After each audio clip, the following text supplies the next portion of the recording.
Welcome to my YouTube channel. हम लोग work power energy study कर रहे हैं और आज हम इसको कंप्लीट करके कंक्लूड करेंगे।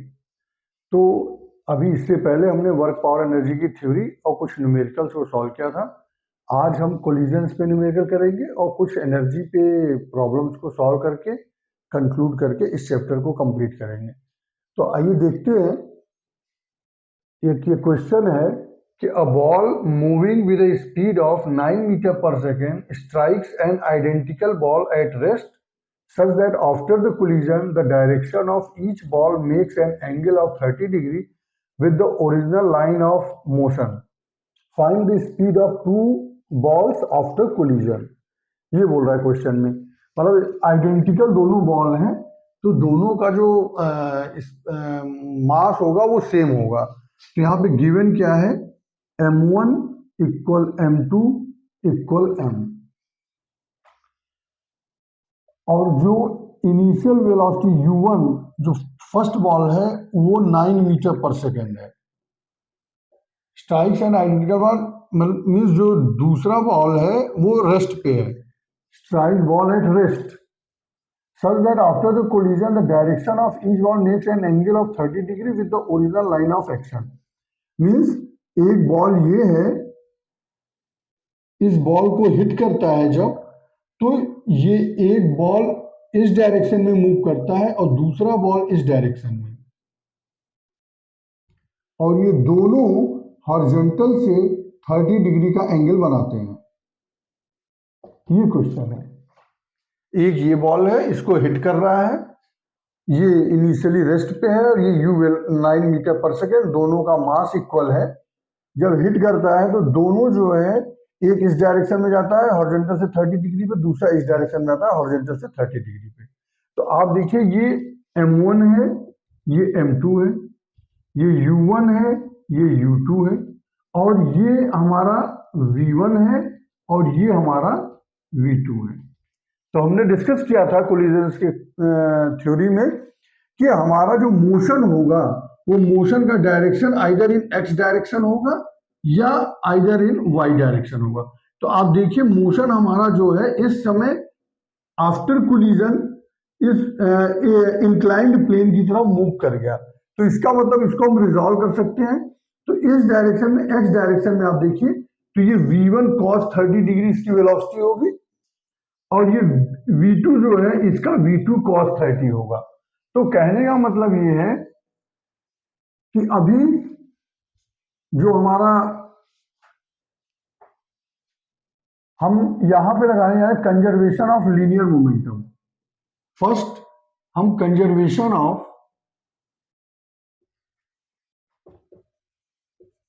यही हमने डिस्कस किया था कि conservation of linear momentum apply करेंगे। This is what m1 u1 means before collision equal after collision, दोनों कंजर्व रहेगा।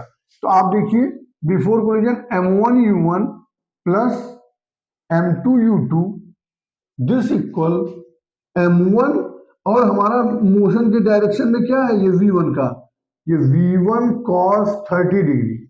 तो m1 v1 cos 30 degree plus v2 क्या है, v2 cos 30 डिग्री है, तो m2 v2 cos 30 डिग्री। ये आप देखो कि हमारा u2 जीरो है तो ये जीरो हो जाएगा, और m1 और ये सब सेम है तो m u1 this equal m with in bracket हो जाएगा v1 cos 30 degree plus v2 cos 30 degree. यहां से हमें कैंसिल हो जाएगा, एक इक्वेशन हमें मिलेगा वो होगा u1 equal v1 cos 30 plus v2 cos 30, और u1 आपको गिवन है यहाँ पे 9। एक इक्वेशन हमको यहां से ये मिल जाएगा। तो ये हमने v1 v2 को हॉरिजॉन्टल डायरेक्शन में हमने रिजॉल्व किया था। सिमिलरली आप सेकंड देखिए, आप सेकंड देखो तो इन दोनों बॉल का ये जो इनिशियल बिफोर कोलिजन जो है इनका वर्टिकल कंपोनेंट कुछ भी नहीं है इनिशियली। तो जो m1 u1 0 plus M2U2 0, horizontal component तो है आफ्टर कोलिजन और वर्टिकल कंपोनेंट भी आफ्टर कोलिजन है, बट बिफोर कोलिजन जो है केवल हॉरिजॉन्टली ये मूव कर रहे हैं, ये दोनों हॉरिजॉन्टली मूव कर रहे हैं, ये आफ्टर कोलिजन है। तो अब हम आफ्टर कोलिजन की बात करते हैं वाई डायरेक्शन में। आप देखिए ये V1 sin 30 M1 V1 sin 30 degree plus M2 और ये एक वेक्टर क्वांटिटी है वेलोसिटी, तो ये V2 जो है हमारा ये इस डायरेक्शन में रिजॉल्व होगा, V1 हमारा इस डायरेक्शन में रिजॉल्व होगा और ये V2 sin 30 इस डायरेक्शन में आएगा। अब जानते हैं इधर ये V1 sin 30 है और इधर ये V2 sin 30 है। इसका मतलब कि हम अब इस डायरेक्शन की बात कर रहे हैं, वाई डायरेक्शन की, पॉजिटिव डायरेक्शन में, तो ये दोनों अपोजिट है। इसका मतलब अगर हम इसको ऊपर लाएंगे तो माइनस होगा, तो this is minus V2 sin 30 degree. ये सेकेंड इक्वेशन है, क्योंकि बिफोर कोलिजन ये दोनों जीरो होंगे, क्योंकि वर्टिकल वाई डायरेक्शन में कोई वेलोसिटी नहीं है इनकी, इसलिए this zero plus zero, this equal M1 V1 sin 30 plus M2 अब ब्रैकेट में माइनस V2, तो ये प्लस और माइनस ये माइनस हो जाएगा, ये यहां पे ये माइनस हो जाएगा। ये हमारे दो इक्वेशन बन गए, ये हमारे दो इक्वेशन बन गए। इन दोनों इक्वेशन से हमें V1 और V2 ही केवल कैलकुलेट करना है, क्योंकि यहां हमें क्या मिलेगा, ये मिलेगा V1 sin 30 दिस इक्वल, आप देखिए सॉल्व करेंगे तो V2 sin 30, ये sin 30 भी कट गया, V1 इक्वल V2 मिलेगा, ये सेकेंड इक्वेशन। हमारा V1 इक्वल V2 है। इस फर्स्ट इक्वेशन में यहां पे V1 इक्वल टू V2 आप रखोगे, आपको मिल जाएगा एक वेलोसिटी, क्योंकि ये और ये दोनों ये भी सेम हो गए, तो आप V केवल एक अननोन बचा, उस अननोन से आप V कैलकुलेट कर लोगे और जो V होगा वही V1 V2 दोनों होगा। आई थिंक सिंपल मैथमेटिक्स है, इतना आना चाहिए हमें क्वेश्चन को सॉल्व करने के लिए। तो वेरी सिंपल क्वेश्चन, बस आपको फोर्स रिजॉल्व वेलोसिटी रिजॉल्व करने आना चाहिए। इसको प्रीवियस क्लास में भी अपने वीडियो में आप देखोगे डिस्कस किए थे, बट यहाँ पे थोड़ा सा हमने न्यूमेरिकल के फॉर्म में उसको डिस्कस किया है। सिंपल क्वेश्चन है, एक देखिए और एक क्वेश्चन डिस्कस करते हैं। एक रेलवे कैरेज है,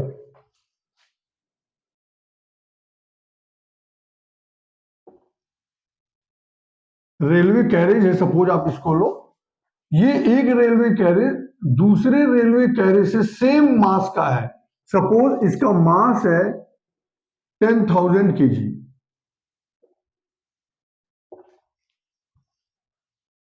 और ये इसकी वेलोसिटी गिवन है U1 सपोज गिवन है 15 मीटर पर सेकेंड और ये स्टेशनरी है, रुका हुआ है, ये मूव करना स्टार्ट करता है और इससे कोलिजन करता है और कोलिजन करने के बाद दोनों जो है कपल्ड हो जाते हैं, मींस एक साथ मूव करना स्टार्ट करते हैं। तो क्वेश्चन में है कि बताइए जब दोनों एक कपल्ड होकर आफ्टर कोलिजन, ये हमारा बिफोर कोलिजन है, दिस इज बिफोर कोलिजन और ये हमारा आफ्टर कोलिजन है, ये कपल्ड हो जाएंगे ये दोनों, तो आफ्टर कोलिजन कपल्ड हो गए और एक साथ ये मूव करना शुरू कर रहे। तो हमें हमारे क्वेश्चन में कि ये दोनों का मास जो है वो सेम है, m जो है 10,000 kg ये भी है, ये भी 10,000 kg है, तो हमें कैपिटल सॉरी ये v जो कपल्ड हो गए उनका हमें v कैलकुलेट करना है। तो आप देखो सिंपल है, M1U1 plus M2U2 before collision, this equal after collision total mass क्या हो गया M1 plus M2 into V। After collision दोनों कपल्ड हो गए, गेट्स कपल्ड मतलब सिंगल हो गए, तो इनका दोनों का M1 plus M2 into V। तो आप देखिए यहां से हमें सारी चीजें नोन है। M1 M2 दोनों सेम है, 10,000 इंटू U1 हमारा 15 है, प्लस ये जीरो हो जाएगा क्योंकि U2 जीरो है। इनिशियली बिफोर कोलिजन ये स्टेशनरी था, रुका हुआ था, तो ये हमारा जीरो हो जाएगा। और ये हमारा 10,000 प्लस 10,000 क्योंकि दोनों सेम मास है, ये हो जाएगा हमारा 20,000 इंटू वी। यहां से हमारा वी कैलकुलेट हो जाएगा मीटर पर सेकेंड। यही क्वेश्चन, इस तरह के भी क्वेश्चन ऑब्जेक्टिव में पूछे जाते हैं। बहुत ही सिंपल क्वेश्चन है, लेकिन कॉन्सेप्ट क्लियर होना चाहिए। आप ये देख रहे हो कि हम सारे क्वेश्चंस को, either Newton's law of motion हो या हमारा वर्क पावर एनर्जी है, सारे क्वेश्चंस को हम मैक्सिमम 4 लाइंस में ही सॉल्व कर रहे हैं। इस कॉन्सेप्ट को समझना बहुत ही जरूरी है कि फिजिक्स की किसी भी क्वेश्चंस को हमको मैक्सिमम 4 लाइंस में ही सॉल्व करना है। हम मैक्सिमम क्लासेस में इस चीज को बार बार रिपीट कर रहे हैं। तो आप यहां पे भी आप देखो कि हम केवल एक, एक्चुअली में कॉन्सेप्ट क्या है, बस ये एक लाइन यही कॉन्सेप्ट है और तो कुछ है नहीं। बाकी तो सारी चीजें कैलकुलेशंस है, तो ये तो हम कैलकुलेशन कर रहे हैं। तो इस तरह से हमने इन क्वेश्चंस को बहुत ही इजी करते हुए हम क्वेश्चंस को सॉल्व करने की हमने कोशिश किया है। आइए एक और क्वेश्चन करते हैं इसी तरीके का, work power energy related. Objective में थोड़ा कंफ्यूजन क्रिएट करने के लिए इस टाइप के क्वेश्चन पूछे जाते हैं। एक दो बॉडी है, लाइट बॉडी है एंड हैवी बॉडी है। मीन्स लाइट बॉडी है, हैवी बॉडी है, मीन्स मास दोनों के अलग अलग है, बट काइनेटिक एनर्जी बोल रहा है दोनों का सेम है। तो बोल रहे बताइए लीनियर मोमेंटम किसका ज्यादा होगा।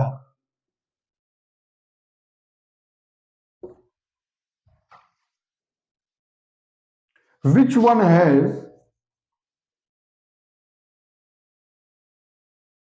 हायर लीनियर मोमेंटम, ये क्वेश्चन है। मीन्स दो बॉडी है, लाइट, एक लाइट है और एक हैवियर बॉडी है, बट ये बोल रहा है कि उन दोनों की जो काइनेटिक एनर्जी है वो सेम है, लाइट बॉडी हो या हैवियर बॉडी हो, दोनों की काइनेटिक एनर्जी अगर सेम है तो हमें बताना है कि which one has higher linear momentum. तो हम एकदम डायरेक्ट इस पे फॉर्मूला हमने डिस्कस किया है अपने प्रीवियस वीडियोस में। आप देखोगे कि kinetic energy this equal P square upon 2m, ये हमने डिस्कस किया है ऑलरेडी, इसको डिराइव भी किए थे और इसके ऊपर एक क्वेश्चन भी सॉल्व किए थे। तो आप देखो दोनों में, दोनों बॉडी का काइनेटिक एनर्जी सेम है, इसका मतलब काइनेटिक एनर्जी ये हमारा कांस्टेंट है। तो यहां पे हमारा this P square is directly proportional to the mass. Means P, किसका पी ज्यादा होगा, जिसका मास ज्यादा होगा।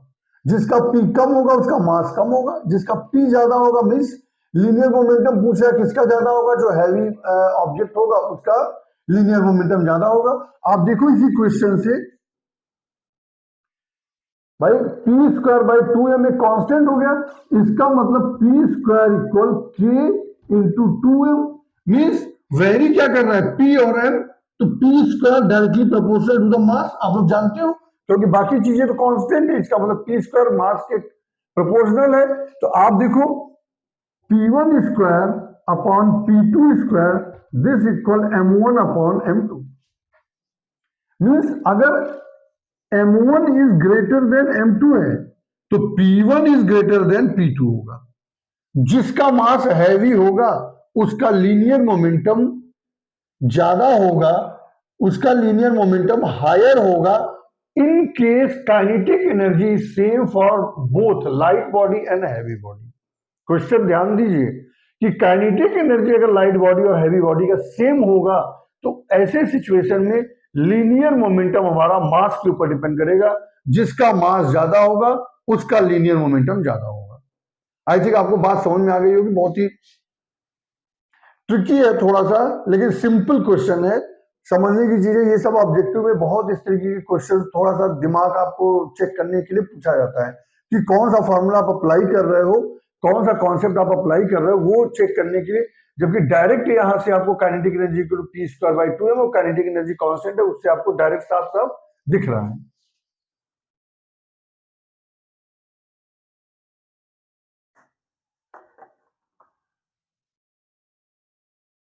एक क्वेश्चन और करते हैं। दो स्प्रिंग्स है और दोनों का जो स्प्रिंग कांस्टेंट है K1 और K2 है, और बोलता है on which spring is more work done when they are stressed by the same force. Means दो स्प्रिंग है, दोनों का स्प्रिंग कांस्टेंट गिवन है K1 और K2 है, और बोल रहा है K1 is greater than K2। अब बोल रहा है कि आप बताइए, हमें कैलकुलेट करके बताइए कि किस स्प्रिंग से हमारा वर्क डन ज्यादा होगा, on which spring is more work done. दो स्प्रिंग है, अब आप देखो कि दो स्प्रिंग है, दोनों का स्प्रिंग कांस्टेंट K1 और K2 गिवन है, बट ये बोल रहा है कि K1 is greater than K2, K1 is greater than K2 है। तो आप बताओ कि कौन से स्प्रिंग से हमारा वर्क डन ज्यादा होगा, ये हमें कैलकुलेट करना है। तो आपको पता है कि F इक्वल KX होता है। आप इसको थोड़ा सोचिए एक मिनट के लिए, क्वेश्चन में फिर से रिपीट कर रहा हूं। दो स्प्रिंग है, दोनों स्प्रिंग का स्प्रिंग कांस्टेंट K1 और K2 है, और K1 is greater than K2 है। तो ऐसी सिचुएशन में किस स्प्रिंग के द्वारा वर्क डन ज्यादा होगा, जबकि हम सेम फोर्स अप्लाई करेंगे। दोनों स्प्रिंग पे हम सेम फोर्स अप्लाई कर रहे हैं।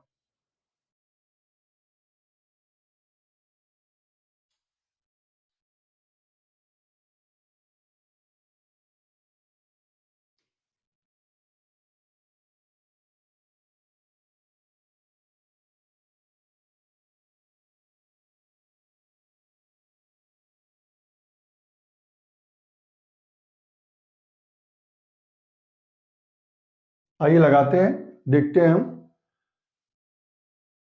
आप देखिए K1 equal F upon X1, F equal KX होता है। तो दोनों में जो डिस्प्लेसमेंट होगा, जो कॉम्प्रेस होगी स्प्रिंग, वो हम X1 और X2 सपोज कर रहे हैं। तो K1 equal to this and K2 equal to F by X2। अब हमें क्या निकालना है, work done. Work done in one spring और work done in second spring, इन दोनों को आप देखो तो half K1 X1 square divided by half K2 X2 square. आप देखिए सिंपल कैलकुलेशन ये, half K1 means F upon X1 into X1 square, this equal half F upon X2 into X2 square. तो आप देखो इससे जो आपको कैलकुलेट होके आ रहा है वो यही आ रहा है कि work done 1 divided by work done 2, this equal X1 upon X2। Means कि हमारा अगर X1 is less than X2 है, तो हमारा ये जो work done W1 is less than W2 होगा, या इसी को हम W2 is greater than W1 बोलेंगे। आप देखिए कि अगर हमारा जो कॉम्प्रेस हो रहा है वो अगर X1 is less than X2 है, तो सिमिलरली क्योंकि डायरेक्ट प्रोपोर्शन है, तो अगर X1 is less than X2 है, तो हमारा जो वर्क डन है वो लेस देन W2 होगा, या इसी को हम इन अदर वर्ड बोल सकते हैं W2 is greater than W1 होगा। तो इस तरह के क्वेश्चन थोड़ा सा आपके दिमाग की कसरत के लिए पूछे जाते हैं, जो जो अभी तक आपने पढ़ा है उसी को यूज करते हुए आपको सॉल्व करना रहता है। अब इसके साथ हम पूरा ये कंक्लूड करते हैं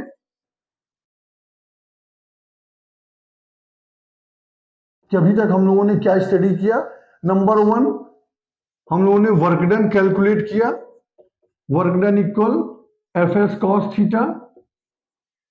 अगर कोई इंक्लाइंड प्लेन पे, सॉरी, अगर कोई हॉरिजॉन्टली एक कोई ऑब्जेक्ट रखा हुआ है, उसको किसी एंगल से, हॉरिजॉन्टल से थीटा एंगल से हम उसको पुल कर रहे हैं, तो हमारा work done Fs cos theta निकल जाता है। सेकेंड हमने वर्क एनर्जी थ्योरम स्टडी किया।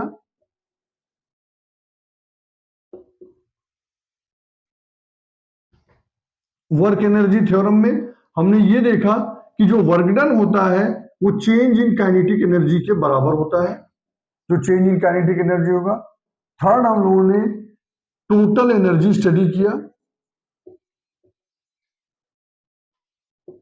दिस इज काइनेटिक एनर्जी और प्लस पोटेंशियल एनर्जी।